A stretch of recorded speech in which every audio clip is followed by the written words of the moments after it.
Olá meus amigos, sejam bem-vindos a este canal. Meu nome é Carlos Zanino e o tema que eu tenho para nós nesse dia é: precisamos de mais igreja e menos templo. Este canal, queria só lembrar você que ainda não conhece, que ainda não é inscrito, se você quiser participar, se inscreva, toque no sininho de notificações, seu like ou dislike e no rodapé o que você achou do assunto. É um canal bem restrito, é um canal assim que bem poucos se tornariam membros. Eu falo por quê rapidamente? Porque é um canal que bate de frente com o sistema. Como eu já tenho deixado para vocês, não sou religioso, não pertenço a nenhum templo, nenhuma religião, nenhuma denominação. Não sou um clérigo, não sou um pastor, não sou um padre, não sou um teólogo, tá certo? Quem conhece o canal aí, que já se inscreveu e que acompanha os meus vídeos, sabe muito bem, tá certo? Então é um canal bem restrito de inscritos aí. Os que se inscreveram ou os que estão se inscrevendo é porque de alguma forma estão querendo aprender ou saber, obviamente, mas que estão aí saindo do sistema religioso ou que já estão fora dele, tá? Então vamos lá, sem perder tempo. Precisamos de mais igreja e menos templo. Você vai entender por quê nesse contexto, no contexto aqui, neste assunto. Vamos lá. Primeira passagem para vocês, Efésios 1:22. O que diz Efésios 1:22? E sujeitou todas as coisas a seus pés, e sobre todas as coisas o constituiu como cabeça da igreja. Vocês vão entender o versículo mediante ao que eu vou trazendo aí para vocês. Aqui diz nesse assunto, nesse encarte, que uma determinada organização em que se reúne vários pastores, eles fizeram uma frase nas redes sociais. E a frase dizia assim, olha aí, entre aspas, igreja em uma rede social. Igreja tem púlpito, não palanque. Adoradores, não assistentes. Culto, não espetáculos. Ministros, não animadores. E ainda que a intenção seja a melhor possível devido ao atual e caótico contexto evangélico que muitas denominações têm vivido, esta frase é medíocre e desvirtua totalmente o foco da igreja, entre aspas, que Cristo veio trazer e instituir. É importante salientar, é importante lembrar que igreja são pessoas. Igreja nunca foi e nunca será uma instituição, uma denominação. Igreja nunca será um prédio com placas. Nunca, jamais, pelo menos a igreja bíblica não será. A cristandade sim, a cristandade ela faz como quer, da forma que quer.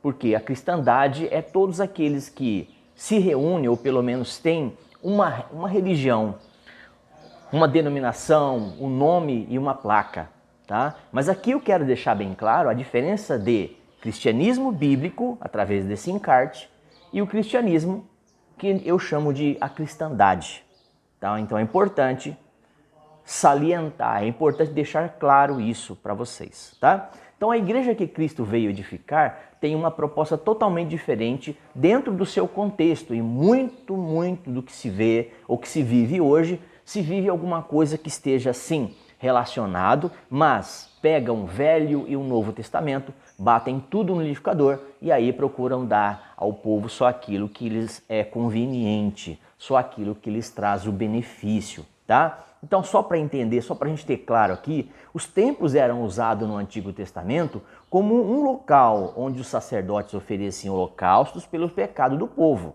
Velho Testamento. Salomão edificou um templo para Deus, nele habitar, segundo a Crônicas 2. E até mesmo dentro deste contexto em que Salomão edificou um templo para Deus habitar, os próprios profetas já disseram, e ele mesmo disse, é impossível que Deus caiba. É impossível que o Deus eterno, Yahvé, Jeová, caiba dentro de uma casa feita por mãos de homens, tá? Dentro do conceito e dentro da passagem de 2 Coríntios 2, tá? Então, Esse conceito de templo como habitação de Deus era bastante conhecida pelo judeu. Grava bem, pelo judeu, tá certo? Nós não vivemos mais o Velho Testamento, mas vivemos sim um Novo Testamento, uma nova aliança, aonde o Espírito Santo agora habita dentro de cada pessoa. No Velho Testamento, o Espírito Santo estava sobre reis, profetas e sacerdotes. Bem diferente, não é verdade? Mas a cristandade pegou tudo isso, bateu no liquidificador, como eu já disse, volto a repetir, e tem dado ao povo, tá certo? Então, no templo havia alguns lugares como átrio, lugar santo, santo dos santos, entre outras divisões que separavam as pessoas do local e que, de fato, Deus recebia o holocausto na época do holocausto. O holocausto aqui significa as ofertas, tá? Para apagar o pecado do povo, aqui eles matavam uma rolinha, uma pomba, um carneirinho, um cabrito, entendeu?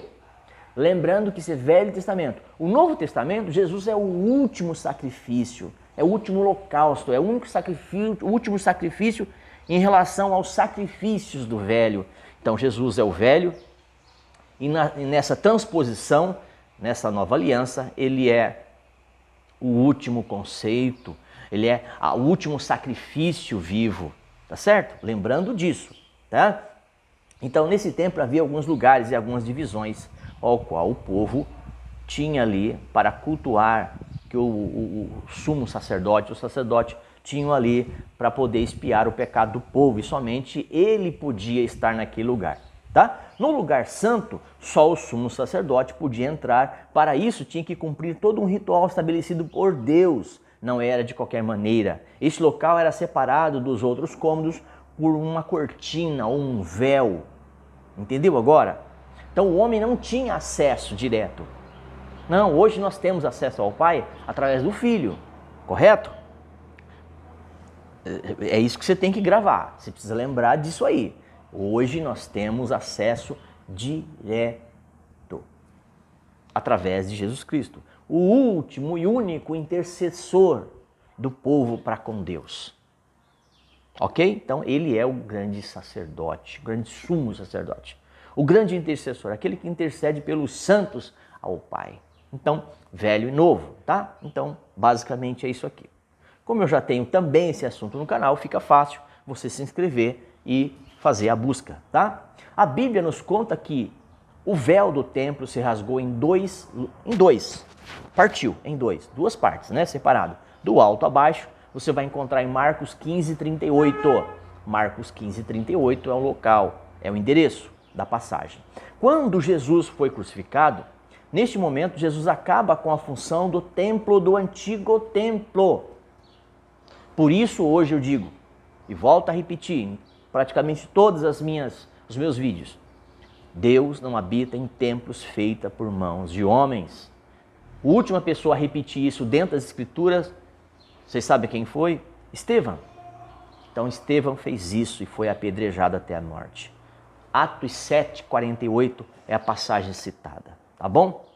Então, neste momento, Jesus acaba com a função do antigo templo, abrindo um novo caminho, um novo templo, um novo caminho, onde para que todos pudessem ter acesso ao Pai e não mais holocaustos humanos, não mais sacrifícios, porque Jesus Cristo foi o último sacrifício vivo, mas pela oferta perfeita, Cristo que se ofereceu como o único caminho ao Pai.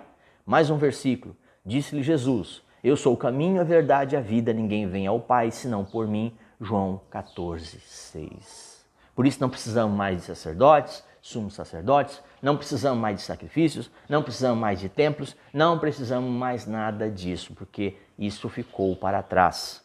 De Jesus para frente, a nova aliança, tá? Então esse texto citado em Efésios 1:22, onde Cristo se apresenta como cabeça da igreja, como eu disse no início do vídeo, nos deixa claro o tipo de relação que ele deseja ter conosco em relação ao corpo de Cristo, propriamente dito, a igreja, não instituição, não templo, mas pessoas, em qualquer lugar, pessoas reunidas. Pessoas reunidas em nome do Senhor. Em qualquer lugar, não importa o lugar. Na verdade, a maior igreja está fora e não está dentro. Lembrando que igreja, no original, no grego, no latim. Você pode procurar aí. Ela vai dar uma conotação de para fora e não para dentro. Tá certo? Então, igreja não é templo, igreja não é religião. Igreja é o corpo de Cristo, são pessoas. Igreja é diferente de templo. Igreja é uma reunião de pessoas formando o corpo de Cristo. E templo nada mais é do que uma construção, uma instituição, uma denominação, um prédio com uma placa em cima. Ok? Então, após a morte e ressurreição de Cristo, ele deixou esse significado para nós. Lembrando que a igreja do Senhor Jesus começou a partir de Atos dos Apóstolos em diante. Tá bom? Tá? Infelizmente, por séculos e séculos, o homem tentou colocar Deus dentro de quatro paredes e institucionalizar esta relação, tá certo? Colocando o homem aí como alguém que pudesse fazer a vez de Cristo. Ninguém pode fazer a vez de Cristo, porque ele é o único advogado, ele é o único que intercede, ele é o único juiz, ele é o único que faz tudo isso em favor do ser humano, tá? Então, Atos 17, 24, Atos 17, 48, Deus não quer estar dentro de paredes, mas dentro do coração de cada pessoa que está sendo salva. Eis que estou à porta e bato, se alguém ouvir a minha voz e abrir a porta, estarei em sua casa. Quer dizer, dentro de si, dentro do ser. E com ele cearei, estaremos juntos em comunhão e ele comigo. Apocalipse 3:20. É importante que você entenda isso. Já terminando, infelizmente os cristãos evangélicos também têm tentado colocar Deus dentro das mesmas quatro paredes dos templos antigos, mas se esquece que o véu que nos separava agora já não nos separa mais e Deus resgatou, rasgando ali por intermédio de Cristo, seu Filho, o acesso, tá bom? Então a igreja primitiva e os cristãos não tinham templo, não precisavam de templo e mesmo que eles frequentassem qualquer coisa semelhante, era momento de transição. Entenda isso. Jesus foi expulso da sinagoga, Jesus foi expulso do templo, Paulo, Pedro, João, Estevão, os demais também foram, tá certo? E aí eles começaram a comunicar-se a palavra de Deus a partir do templo abaixo. E aí foram para as casas, para as ruas, os guetos, e foi assim como deveria ser, tá bom? Então Mateus 18, 20, dá uma olhadinha, muitos líderes valorizam mais a estrutura do templo do que as pessoas que gastam dinheiro com prédio e manutenção e obras sociais nesse sentido, tá? Nesse quesito. Ostentam prédios luxuosos, acabam adorando suas construções e não é raro ouvirmos dizer que o palanque, o púlpito, é um lugar sagrado. Nunca foi. Isso aí é Velho Testamento, lei judaica. Nós vivemos uma nova aliança, onde o prédio, onde o templo, o santuário, a morada do Deus vivo está no coração de todo aquele que foi salvo, que tem agora o Espírito Santo, tá? Então não é o local, não é o local que é santo, tá bom? O local não atrai Deus de forma alguma, o local não se adora, tá? Ou favorece a adoração, tá? Não é o local que vai ouvir as suas orações, não. Foi isso que Jesus tentou explicar quando conversou com Maria, ou melhor, perdão, com a mulher samaritana. Estou citando Maria aqui, tá? Mas não é verdade. Mulher samaritana, tá bom? Mas a hora vem agora, chegou, que os verdadeiros adoradores adorarão o Pai em espírito e em verdade, porque o Pai procura tais que assim o adorem. João 4, 23. E aí ele fecha, né, mostrando para nós que igrejas são pessoas. Igrejas que trabalham com grupos pequenos já vêm há muitas décadas trabalhando nesse conceito.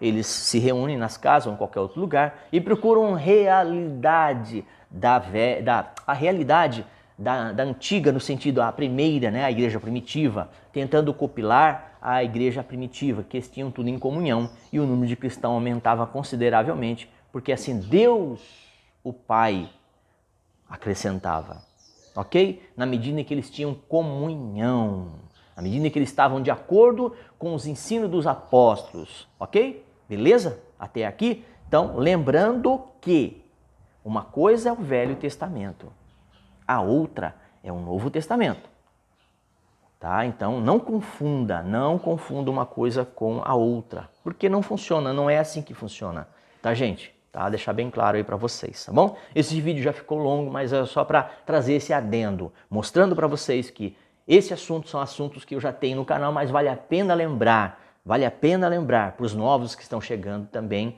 de que igreja é uma coisa, templo é outra. Religião é uma coisa, Jesus é outra. Velho Testamento é uma coisa, Novo Testamento é outra. Judeu é uma coisa e gentil é outro. Tá bom? Beleza? Tranquilo? Deus abençoe a sua vida, a sua casa e tudo aquilo que você estiver fazendo. Muito obrigado por você que está assistindo e por você que está se inscrevendo. Meu muito obrigado. Deus abençoe vocês em tudo. E até um próximo vídeo.